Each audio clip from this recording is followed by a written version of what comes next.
Hello there. In this video, we will present the structure and analysis of the profit and loss statement. Here, we demonstrate the structure of the profit and loss statement. This is the plan version 1, which we designed in a closed system. From the sales volumes at the product and partner level, combined with the related sales prices, bill of material quantities, and procurement prices, we can break this down and examine in detail, for example, the analytics of the domestic sales core activity. We can see the account mapping set up in the system's dimension tables. On one hand, there is a product side setting where we assign general ledger accounts to products in the product master data.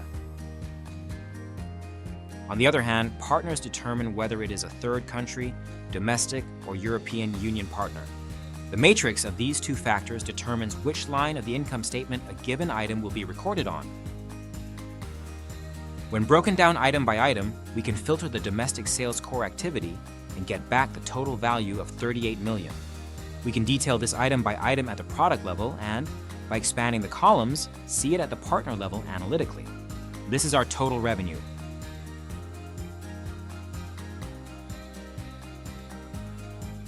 Using the pivot table, we can move this category down into our rows. The result hierarchy can be expanded to multiple levels of depth to see exactly which general ledger account and which product's value is being recorded. Another view is when we filter at the article level, we can select any product, and in the rows, we see the values calculated by the system based on the primary plan inputs and calculations in the income statement. This can also be expanded to include partners, at least on the revenue side, while costs and other items are shown in an aggregated manner. In addition to these primary direct costs, we can also show indirect costs. By selecting the movement type named Allocated Costs, the product will receive many additional costs, and we get a final margin. In this context, we can say that the ABUX cost allocation solution can be parameterized and customized by controllers. The entire data warehouse can be used to create cost allocation rules, where the controller can pair the cost item they want to allocate with the driver and the cost allocation rule, utilizing the system's multidimensional nature. This means that the system can allocate costs along any dimension, even through multiple interdependent stages, which is part of the system.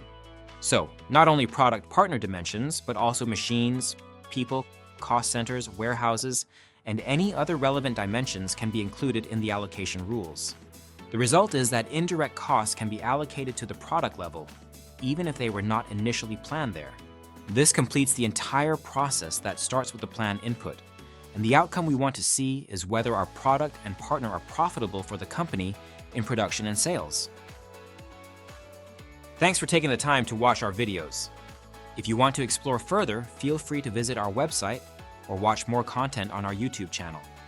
Have a nice day!